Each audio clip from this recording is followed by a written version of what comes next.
El movimiento Black Lives Matter en los Estados Unidos encendió una ola de rechazo a la violencia racista en el mundo, vigente hasta hoy. Desde la muerte del afroamericano George Floyd por sofocamiento en una brutal operación policial, hemos visto cientos de miles de personas manifestándose en las principales capitales europeas, desafiando las reglas de distanciamiento social por el coronavirus. Desde la esclavitud de los Estados Unidos, pasando por el nazismo en Alemania y el apartheid de Sudáfrica, hasta la llegada de los refugiados en Europa. Y no hay que olvidar, América Latina, ¿cuán racistas somos allí y quién es el responsable? ¿Superar el racismo tan solo una quimera?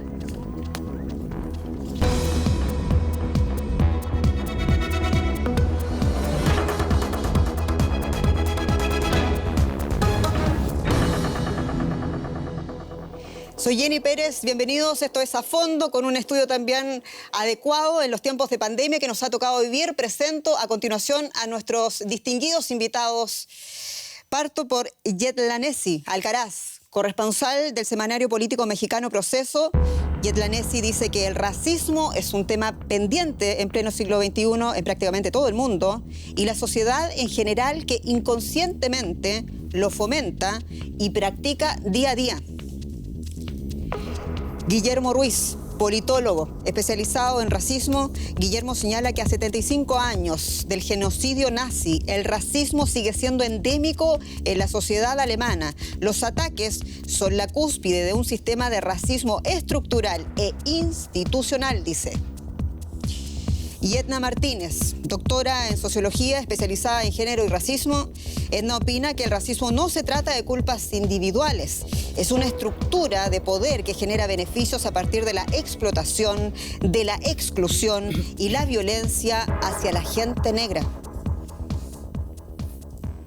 Recuerden ustedes que pueden participar de este debate opinando, dándonos sus críticas, sus sugerencias, sus felicitaciones también a nuestra cuenta de correo afondo@dw.com y por supuesto a través de las plataformas en redes sociales de Deutsche Welle. Les saludamos especialmente en esta vuelta de A Fondo y partimos inmediatamente con esta discusión. Quiero partir contigo, Edna. En primer lugar, todo este mes desde el asesinato, digamos, o desde la muerte, todavía está aclarándose en un proceso legal de George Floyd en los Estados Unidos, ha pasado un mes. También hemos visto movimientos de protesta en todas partes, también aquí en Europa, en Berlín.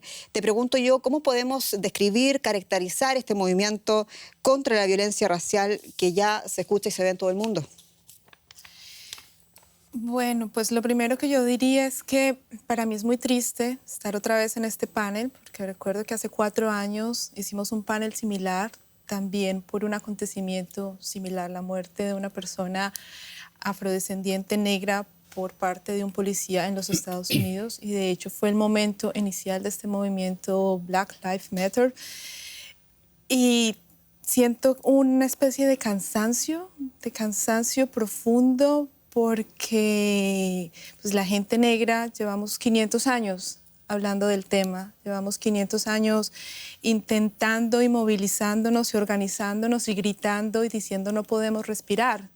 Paren la violencia racista, que no solamente tiene una expresión en la policía, sino que la policía es como la cúspide. Lo que vimos en estos videos son la cúspide de un sistema. Yo diría que las características de lo que se está moviendo ahorita es el fruto de 500 años de lucha, de movilización. La diferencia es que ahora muchísima gente blanca, gente no negra, gente mezclada, se está dando cuenta, entre comillas, diría yo, porque creo que la situación ha sido visible para toda la sociedad desde hace siglos, pero hasta ahora parece que hay una especie de toma de conciencia, pero es una toma de conciencia que la gente negra ya tenemos desde hace 500 años y que parece que por fin hay algo que se está moviendo en la sociedad blanca, en la sociedad mestiza. Muchas gracias, Edna. Quiero preguntar a Guillermo, tomando el dato tuyo de que hace 4 años precisamente estábamos discutiendo este asunto aquí, entonces era Cuadriga, ¿no? 4 años, otro asesinato de similares, digamos, circunstancias o muerte en un operativo policial que, dicho sea de paso, sigue siendo investigado en los Estados Unidos. ¿Qué podemos decir, Guillermo, de que este movimiento de protesta, como otro en alguna ocasión, no va a quedar en el olvido, que esto sí va a tener una consecuencia, digamos, de avance en la sociedad y en la política? Es la gran pregunta de los movimientos sociales, ¿no? La gran pregunta y el gran problema, ¿no? ¿Cuáles son los efectos que puede tener un movimiento social, ¿no? Y en esa medida queda la pregunta en qué medida este movimiento social, esta irrupción que se ve en Estados Unidos de esta manera tan grande, digamos, puede articularse de manera sostenible, capaz de llevar adelante cambios sustanciales en la política de Estados Unidos. Estados Unidos tiene un sistema político bastante cerrado, particularmente dos partidos dominan la política. Entonces yo sinceramente, yo soy un poco escéptico, lo veo me reconforta ver este movimiento y lo apoyo y soy solidario, pero siempre para mí es un signo de interrogación tu pregunta, o sea, ¿en qué va a quedar todo? Esperemos que quede que se formen estructuras que conllevan cambios en este país. Gracias, Guillermo. Yetla Nesi, a propósito de lo que dice Guillermo, ¿también te parece a ti que es distinto esta vez de dónde vienen los caminos, digamos, para articular este movimiento a algo que sí desemboque en algo para avanzar socialmente en el debate del racismo, contra la violencia policial, contra la violencia racista en el mundo? Bueno, yo creo que la diferencia respecto a otros, hace 4 años, por ejemplo, lo que menciona Edna, tiene que ver que en esta vez prácticamente vimos un asesinato de una persona negra casi en vivo, ¿no? El papel de las redes sociales jugó un papel determinante para que se pudiera mostrar al mundo el exceso de violencia contra una persona que no sabemos si había cometido o no un delito, pero cuyo exceso de violencia que le costó la vida, no era absolutamente justificable, ¿no? Y eso lo vimos todos, desde Estados Unidos, en Colombia, en Perú, en Argentina, en Sudáfrica, en todo el mundo. Y creo que eso hace la diferencia y por eso el hecho de que haya salido gente a las calles a reclamar. Muy breve, sin redes sociales, entonces probablemente hubiésemos seguido con otro caso más en la lista de operativos policiales con resultados fatales, impunes. Porque creo que no es el único, seguramente hay muchos que no sabemos. Muchas muertes impunes quedan de esta forma que no conocemos, ¿no? Y todo esto ha puesto en debate un gran tema histórico de trasfondo. Hemos visto entre todo aquello también caer algunos símbolos importantes de nuestra cultura en todos los países. Esto no solamente pasó en Estados Unidos, elevó un debate en todo el mundo, porque las protestas globales contra el racismo han abierto también una vieja herida y también lo decía, reactivado un antiguo debate tan antiguo y que es necesario también, que es la interpretación de la era colonial. La imagen más gráfica de todo esto que les estoy contando ahora mismo son las estatuas descabezadas, vandalizadas y derribadas en Europa y también en los Estados Unidos.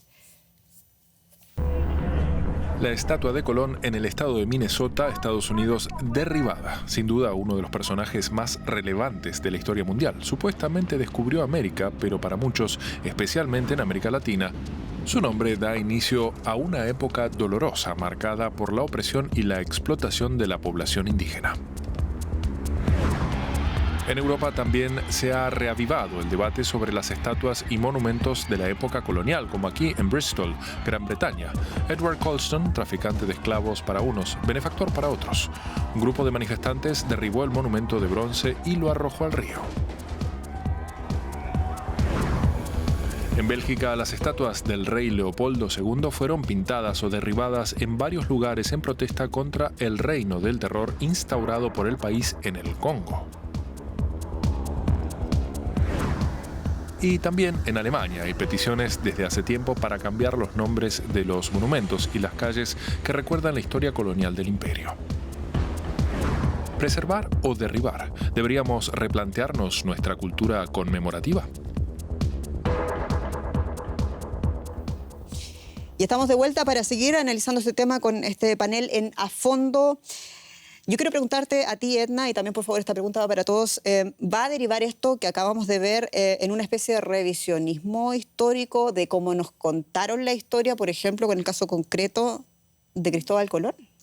Bueno, yo no lo llamaría revisionismo histórico, yo lo llamaría una historia contada desde diferentes perspectivas, porque una característica de lo que nosotros llamamos cultura, lo que tú llamaste cultura, es una versión blanca dominante de lo que es la cultura, o sea, una sociedad que se impuso sobre los otros pueblos, sobre las otras gentes, y se impuso no solamente a nivel simbólico, ideológico, cultural, sino materialmente. O sea, una cosa que yo creo que es importante tener claro es que el racismo es impuesto como una relación económica, y desde ahí se crean categorías de quién explota a quién y quién se beneficia de la explotación de quién. Y a partir de ese sistema, esa estructura económica, se crean otras estructuras como la memoria, la cultura, el arte, la literatura, todo el escenario de lo simbólico. Entonces, estas estatuas representan el espacio de lo simbólico y representan una cultura dominante basada en la explotación y en la negación de otros seres humanos. Entonces, lo que está ocurriendo es que se le está abriendo la puerta para que entendamos cuál es la base real del racismo y cómo ha funcionado simbólica, política y culturalmente. Parte de lo que dicen los activistas en incluso manifestaciones que hemos visto más bien a través de redes sociales desde Latinoamérica, por ejemplo, es que sí es necesario revisar los textos de historia, cómo se nos ha ido contando la historia desde niños. Cito un caso muy concreto solamente para apoyar lo que estoy diciendo, es lo que pasó en Chile, por ejemplo, o viene pasando hace ya más de 6 años, donde hay historiadores que se han dedicado a rescatar la historia del pueblo mapuche y del pueblo araucano, digamos, y que cuenta básicamente una antítesis de lo que se les ha enseñado a los chilenos durante décadas. Tiene que ver también con esto, con esa necesidad de conocer la otra parte, la otra versión de los actores que están implicados en una situación, por ejemplo, de descubrimiento, como se le quiere llamar, o de un caso de un genocidio, como defienden otros en el caso concreto de Cristóbal Colón, por ejemplo. Es que la historia es incómoda, ¿no? O sea, la historia es incómoda. Por ejemplo, el caso del pueblo mapuche, si tratamos la historia del genocidio del pueblo mapuche, tenemos que tratar la opresión de la cual sufre en este momento, ¿no? Que están peleando por tierras, son víctimas de represión por los gobiernos de todos los colores. En el caso peruano, por ejemplo, a nosotros nos enseñan en el Perú la historia de los incas, los pre-incas, pero hay una disociación con la situación real de la mayoría de los peruanos, campesinos, indígenas, para decirlo así, que viven en situaciones de extrema pobreza. Entonces, la historia realmente es incómoda y es, pienso, tarea de movimientos sociales de llevar adelante cambios en lo que comenta Edna, de hacer una contranarración de la historia. Y lo pregunto, Guillermo, porque aquí se están pidiendo esfuerzos a nivel político, aquí se están pidiendo esfuerzos, digamos, a nivel social, pero me pregunto también, aquí hay una parte también que tiene que ver con la educación muy importante, ¿no? Y nos preguntamos cuándo va a haber un cambio real, sustancial, si no se aborda esta situación desde las aulas también. Pero eso tiene que ver básicamente con voluntad política, ¿no? Yo recuerdo cuando hace años yo estaba con mi sobrino hace unos años y veía un texto escolar de religión y ponía el texto, ponía, los judíos se sienten el pueblo elegido, pero no han hecho nada para hacerlo. Yo me quedé sorprendido y dije, wow, es un texto oficial de un colegio alemán que tiene un texto de este tipo, ¿no? Entonces, realmente hay mucho para hacer. Hay mucho que hacer. Estamos hablando, para ustedes que nos están siguiendo en todos los países de América Latina, estamos hablando de racismo. ¿Pero qué es el racismo? ¿Ha comenzado el racismo en algún punto? Se habla del racismo que comenzó en Europa Occidental, se sabemos mucho del Zenit, ¿no? En Alemania, en la Alemania nazi. ¿Pero tiene realmente el racismo, quiere decir, un comienzo concreto? ¿Podemos hablar de distintos tipos de racismo? ¿Qué quieren responder a esta pregunta? Es una pregunta difícil. Bueno, es una pregunta difícil. Yo he intentado en los últimos años como categorizar o entender más bien de qué se trata el racismo. Y para mí, yo tengo claro que es una estructura de poder. Y es una estructura de poder, como decía en un inicio, que se define o se establece a partir de la necesidad de explotar a otros. O sea, es que lo que nosotros estamos viviendo actualmente, lo que la gente negra está viviendo, lo que la gente indígena, lo que la gente asiática vive, o sea, no es casualidad, no es moral, al final no es la sensación de que una persona es superior a otra, sino que hay una base económica que justifica y que le da sustento a eso. O sea, la gente africana fue convertida en mercancía, fue fueron secuestrados por millones y fueron trasladados de forma inhumana, tratados como bestias a lo que conocemos hoy como América, pero no para hacer vacaciones, fueron llevadas a explotar las minas que le generan la riqueza a lo que es Europa, la Europa moderna que conocemos hoy. La Europa moderna, la riqueza de la Europa moderna se construye a partir de la explotación de la gente negra africana, de la explotación de la gente indígena y de la conversión de estas personas en animales. La justificación simbólica, religiosa, moral, jurídica que se le da es que las personas negras no son seres humanos, son animales y que por eso es justificable explotarlos a este nivel hasta matarlos. Y lo que nosotros estamos viendo hoy es el hilo conductor de esa relación económica. Claro, ya no existe la esclavización como existía hace 500 años, las formas económicas han cambiado, pero seguimos en una estructura social, económica, donde la gente negra, donde la gente no blanca, donde la gente no europea están por debajo. O sea, en la distribución de riqueza, en la distribución de beneficios económicos, la gente no blanca sigue estando por debajo en la pirámide. Nancy, me gustaría también que complementaras toda esta visión de racismo. ¿Cómo entiendes tú el racismo más allá incluso del aspecto académico? Sí, digo, más allá de que tendríamos que remontarnos a la época del colonialismo para entender esta sistemática discriminación que es el racismo, ¿no? Creo que hoy en día, pues, es lo que tú citabas, decías sobre mi cita, es un pendiente que no solo es un pendiente de los gobiernos y los sistemas, creo que es un pendiente que toda la sociedad tenemos, no resuelto aún, ¿no? El racismo que se vive día a día entre nosotros mismos, ¿cuántos de nosotros mismos no actuamos de manera racista frente a personas que consideramos inferiores, que creemos que no tienen la misma capacidad intelectual, que no tienen la misma capacidad monetaria que nosotros y decimos que es gente inferior en nuestros propios países, en América Latina? En el caso de México, mucha gente se sorprende cuando yo siempre digo es que México es un país profundamente racista y clasista, ¿no? Porque no solo se trata de que eres moreno, eres menos. Si eres moreno y pobre, es que eres lo menos de lo menos, ¿no? Porque estamos hablando que el racismo no es algo solamente sobre el tema, claro, la activación fue lo que hemos visto con George Floyd, pero activó todo tipo de discriminaciones, digamos, en este fenómeno. Yo quiero citar, en este punto tan insensible que tú mencionas, quiero citar lo que dice el ACNUR respecto de lo que es el racismo. Establece 4 clasificaciones y ponga, por favor, mucha atención, porque aquí hay una responsabilidad colectiva, hay una responsabilidad política, pero hay una responsabilidad individual. Mire lo que dice el ACNUR, que es la Agencia para los Refugiados, ¿no?, de Naciones Unidas. Dice el ACNUR sobre el racismo. Hay 4 tipos. Hay un tipo de racismo aversivo, etnocentrista, simbólico y biológico.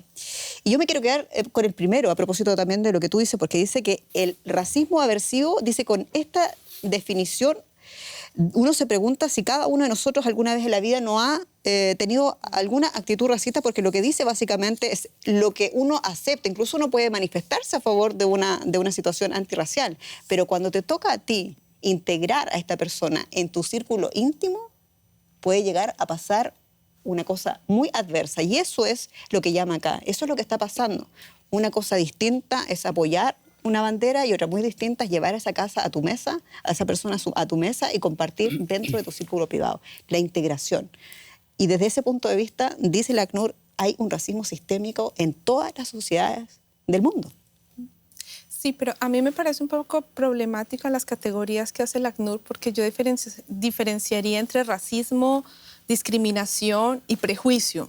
Y creo que el ACNUR no lo hace. O sea, yo creo que claro, todas las personas, en todas las sociedades, en todos los contextos humanos, somos capaces de ejercer prejuicios. Pero es que el racismo es una estructura de poder. Entonces, claro, que una persona no tenga la posibilidad de entrar a una fiesta, por ejemplo, por su color de piel, es una situación molesta y es discriminatoria, pero esa situación no afecta el desarrollo de la vida de la persona. Sí, pero tomando el mismo ejemplo, si toda la gente que va a esa fiesta en un momento se une y dice, esta discriminación yo no la acepto, en el momento en que nosotros no actuemos como debemos ser, ¿cómo vamos a obligar a nuestro poder político a todos los niveles si nosotros mismos no hacemos esa activación, digamos, de solidaridad genuina para apoyar a la gente que está siendo discriminada por motivos de raza?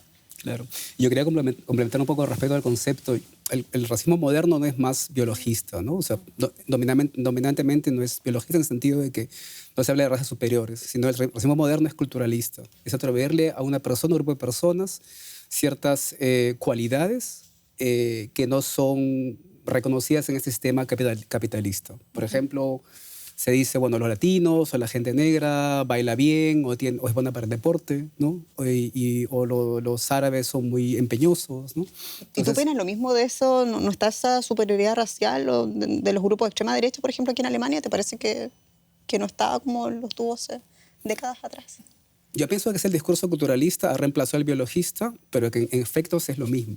El efecto es el mismo de segregar a una persona y de diferentes maneras, como dijo Edna ya, de manera, yo hablaría de un racismo estructural e institucional. Estamos hablando de racismo y lo hacemos, por supuesto, desde Berlín, en el cenit también de un país, una nación que fue protagonista o escenario de uno de las más grandes aberraciones racistas en el mundo. Y nos preguntamos también en este debate qué dice la máxima autoridad alemana del racismo, que es la canciller Angela Merkel, que también nos preguntamos qué es lo que ella ha movido o ha hecho a través de su política. Vamos a escuchar en primer lugar lo que ha dicho Merkel concretamente sobre este tema. Recuerdo mi primer diálogo de integración en el que un actor con piel negra dijo: siempre tengo que hacer el de delincuente en televisión. Me gustaría ser alcalde algún día. Y es un deseo legítimo. Tenemos que pensar más en estas cuestiones. Estoy profundamente convencida de ello. Y quiero retomar con Guillermo porque, no sé, es bueno hacer una valoración de cómo ha hecho el gobierno alemán. La canciller Merkel ha estado prácticamente 15 años en el poder. Y te lo pregunto también mirando si la estrategia, digamos, contra el racismo ha ido funcionando durante todo este tiempo aquí en Alemania. Si tomo como ejemplo concretamente el tema de la comunidad judía, y lo que tú apuntabas en tu frase, tú decías, a 75 años del genocidio nazi, el racismo sigue siendo endémico en la sociedad alemana. ¿Cuán grave es la situación? O sea, tenemos que pensar siempre que el régimen nazi fue derrotado por potencias extranjeras. Es decir, una gran parte de la población alemana apoyó a ese gobierno nazi y después de la derrota no hubo realmente una desnazificación de la sociedad. Siguieron los mismos médicos que habían hecho experimentos a niños en los campos de concentración, los mismos jueces, los mismos maestros de escuela que habían permitido que niños vayan a campos de concentración. O sea, la Alemania posguerra es una Alemania que surge de esa sociedad. Entonces no hay que engañarnos, hay que tomar en cuenta eso. Y en ese sentido costado, obviamente que han habido avances en estas últimas décadas. ¿Qué avances ha habido? ¿Qué avances ha habido? Apartemos por lo positivo. Yo pienso que hay una mayor aceptación en general a lo extranjero que hace unos 25 años, que cuando yo llegué a Alemania, por ejemplo. No es tan llamativo, digamos, ¿no? Tener una piel morena en un espacio público como lo era hace 25 años. Eso lo noto yo personalmente, ¿no? Pero por lástima las cifras muestran otra cosa, ¿no? La mayoría, pocos extranjeros o pocos inmigrantes en las universidades. Muchos niños de origen inmigrante que no terminan la escuela. Los trabajos menos calificados, menos pagados son para inmigrantes. Pero eso ya no es negativo. Quería quedarme solamente en el aspecto positivo, porque tengo a dos muy interesantes invitadas también. Y por eso, ¿ustedes tienen la misma impresión de que en Alemania en los últimos, bueno, tú ya has 25 años, seguramente ustedes llevan un poco menos, pero ¿tienen esa impresión de que los alemanes aceptan más ahora a la persona distinta como somos nosotros los migrantes? Yo sí creo que un sector muy importante de la población alemana es una población abierta, que recibe muy bien y con los brazos abiertos a la gente de fuera, pero sí creo que hay un parteaguas en el año 2015, que fue esta crisis de refugiados en donde llegaron millones de gente que huía de la guerra, y a partir de eso hubo un clic que cambió el chip en mucha gente, ¿no? El partido xenófobo de Alternativa para Alemania aprovechó muy bien ese desconcierto que tuvo mucha gente de pronto ver las ciudades llenas de gente que era distinto a uno, con quien no te podías ni siquiera comunicar porque ellos venían con traumas muy fuertes de la guerra, sin poder hablar un idioma común. Y entonces hubo este cambio de mentalidad entre mucha de la gente y por eso podemos entender cómo este partido político está ya incrustado en el Parlamento Federal. Pero ya es distinto a ser latino a ser musulmán, o sea, una mujer musulmán que usa, digamos, un velo, o distinto incluso a ser judío. O sea, creo que el punto de comparación no es válido porque latinos somos muy pocos los que estamos aquí, ¿no?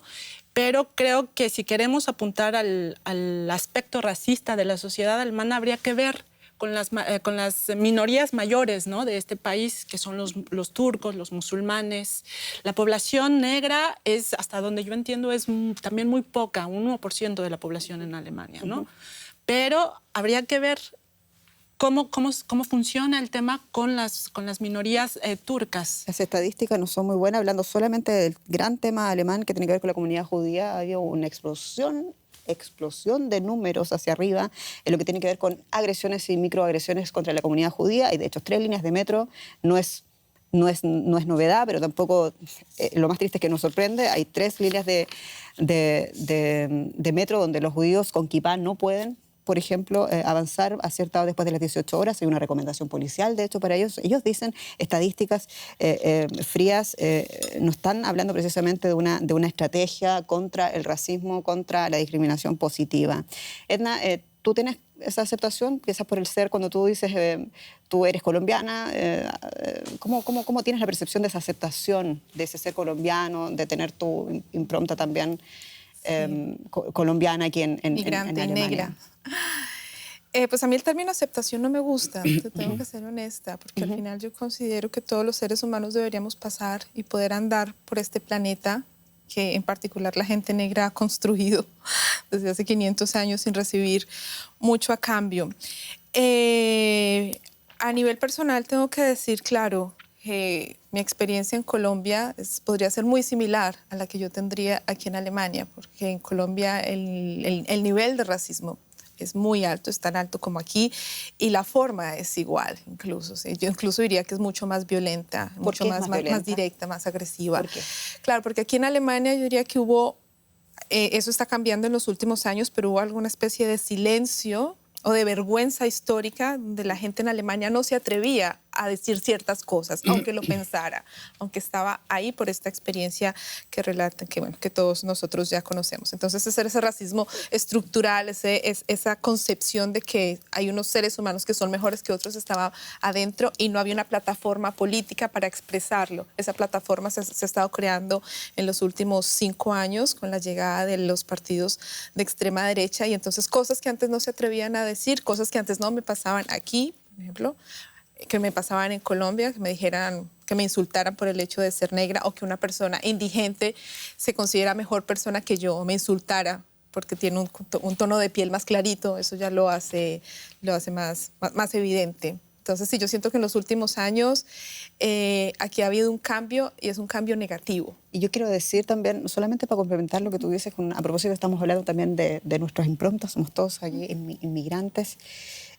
Una de mis mejores amigas de Colombia, y me contaba casi la misma historia tuya, me decía que en Colombia no fue posible encontrar un desarrollo personal porque la discriminaron por tener su piel oscura.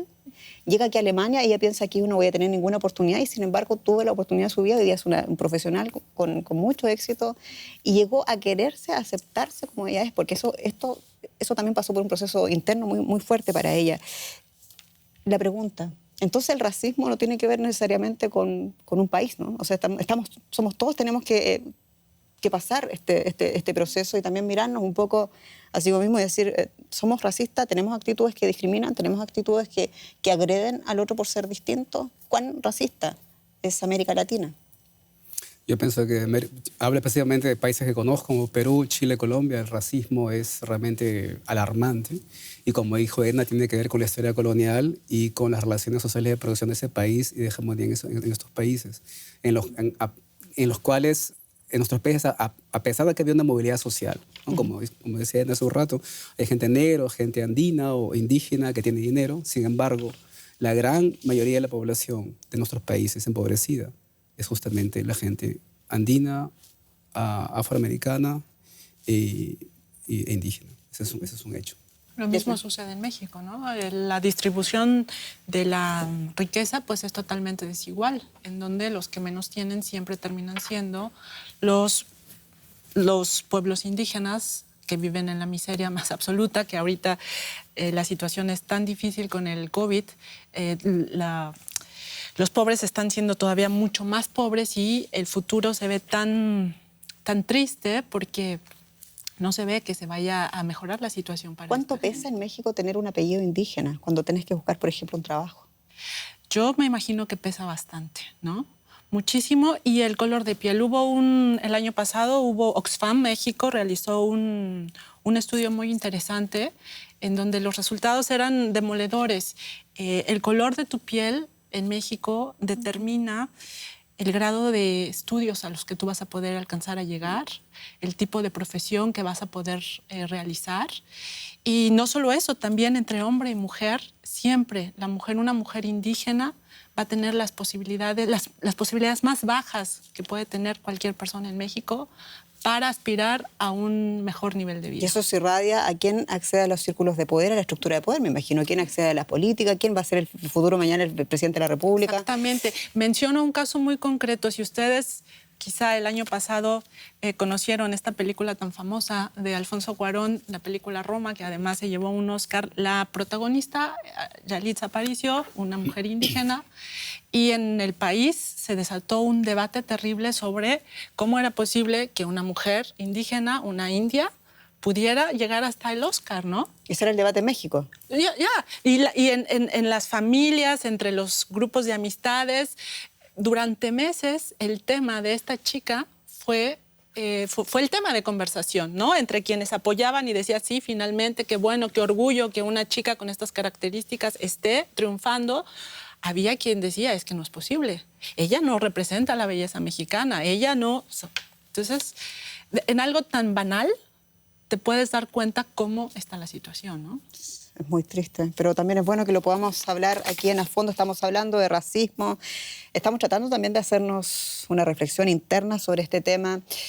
¿Cómo va el racismo? Nos preguntamos en un país que tiene el mayor antecedente histórico de la violencia y discriminación racial. 1 de cada 4 alemanes, hemos estado hablando de eso, tiene antecedentes migratorios. Las estadísticas dicen que muchas personas con raíces extranjeras son marginadas, hostiles y a menudo incluso atacadas físicamente. Actualmente, debido a la pandemia, la peor parte, que decir, se la llevan, como ustedes pueden pensar, las personas de ascendencia asiática. Victoria Kurewu es alemana. Sus padres llegaron a Alemania mucho antes de que ella naciera. Es consciente de los prejuicios sobre su apariencia, pero cuando se registraron los primeros casos de coronavirus en Alemania tras el brote en China, los sintió aún más. A veces son miradas despectivas, otras se encuentra con personas que directamente la evitan. Nos cuenta que una vez un hombre incluso dijo que deberían rociarla con desinfectante. Desde entonces siento que he estado caminando como agachada, haciéndome más pequeña. Me da miedo que me digan algo. Y también tengo la sensación de que aunque vivo en Berlín, mucha gente simplemente no me percibe como una alemana más. A la investigadora social Nao Ha no le sorprende. Preguntan, ¿de dónde eres? Puedo tener la ciudadanía alemana, el pasaporte alemán, y aún así me enfrento a esa pregunta. Solo por mi apariencia. ¿Qué es parecer alemán? Estigmatizadas por el color de la piel, por sus orígenes extranjeros. ¿Cómo resolvemos el problema del racismo?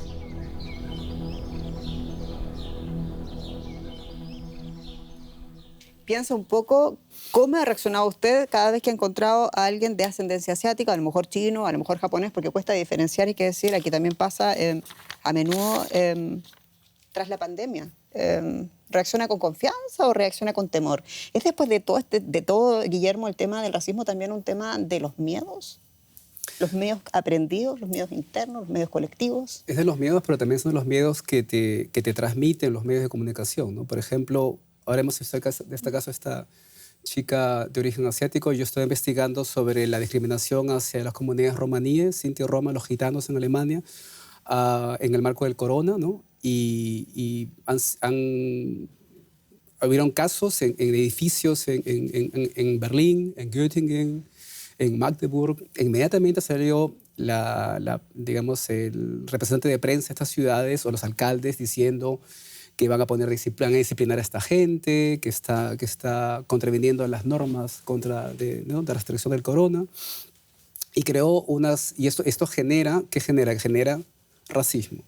La gente piensa, los gitanos, inmigrantes, porque son mayormente rumanos, son irresponsables, son flojos, son vagos. Y no hay que olvidar que durante el Holocausto el régimen nazi asesinó a medio millón de gitanos. Entonces, veamos cómo digamos, hay una continuidad histórica también en todo este fenómeno, ¿no? Y que no hay que olvidar en lo absoluto. Estábamos hablando de las voluntades políticas para cambiar esa estructura que tú denunciabas, Edna, y yo me pregunto, ¿qué pasa cuando se puede ganar una elección con una consigna xenófoba hoy día? Cuando es fácil incluso ganar votos con una consigna xenófoba. ¿Cómo se puede luchar contra eso que está pasando en todas partes del mundo? Pero es que yo creo que eso que está pasando hoy en día es simplemente el resultado. O sea, no es una cosa nueva. Lo que pasa es que nos tocó vivirlo ahora y nosotros estamos siendo enfrentados con ese momento, con ese proceso histórico. Pero es que no hay que olvidar que hace 50 años, 60 años, la gente negra o la mayoría de la gente en este mundo no eran ciudadanos, no eran considerados personas. Entonces lo que hay es es un tira y afloje, es una lucha. Entonces nosotros avanzamos en la petición o en el reclamo de nuestra posición como seres humanos y el sistema se mueve y reacciona también. Pero hay una cosa que yo quería decir, volviendo a la pregunta que le hiciste a Guillermo, y es que yo creo que tenemos que avanzar también en el enfoque que le damos a los temas, porque tenemos como una serie de especialistas, nos hemos vuelto especialistas en hablar del racismo y es una cosa que yo no quiero hacer. Yo no quiero volverme especialista en hablar de racismo, no quiero estar cada 2, cada 4, cada 6 años girando sobre el mismo asunto. A mí me gustaría tener en esta mesa a los políticos, a la gente que hace la política y que se les pregunte, ok, ¿qué están haciendo ustedes? Me gustaría tener a los jefes de la policía y que se les pregunte por qué tienen un perfil racial,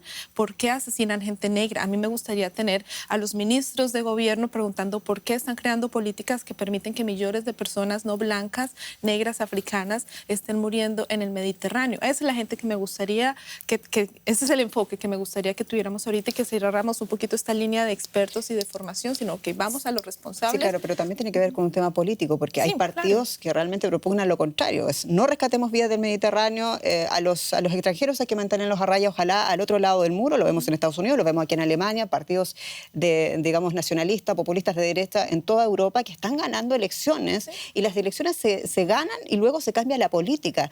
Esa es la situación. Pero a los políticos, a aquellos políticos, los vota la gente como nosotros también. Bueno, no nosotros, pero los ciudadanos.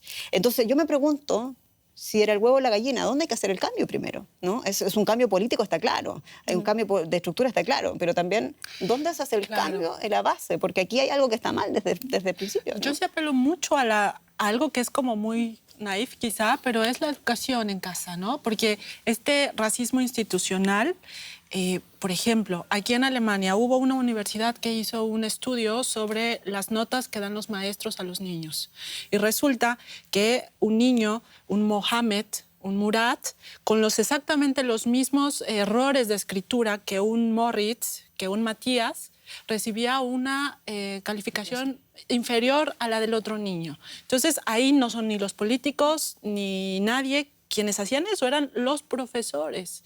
Y así como eso también, cuando uno va a pedir una entrevista para una vivienda, el tema de la vivienda en Alemania y en Berlín es de verdad terrible, ¿no? Pero, ¿qué posibilidades tienes tú teniendo un nombre extranjero, un apellido Alcaraz, un apellido Núñez, Pérez, lo que sea, de que te acepten, te den una entrevista para conocer el departamento y que te den el departamento en renta frente a un apellido que, bueno, uno dice es 100% alemán?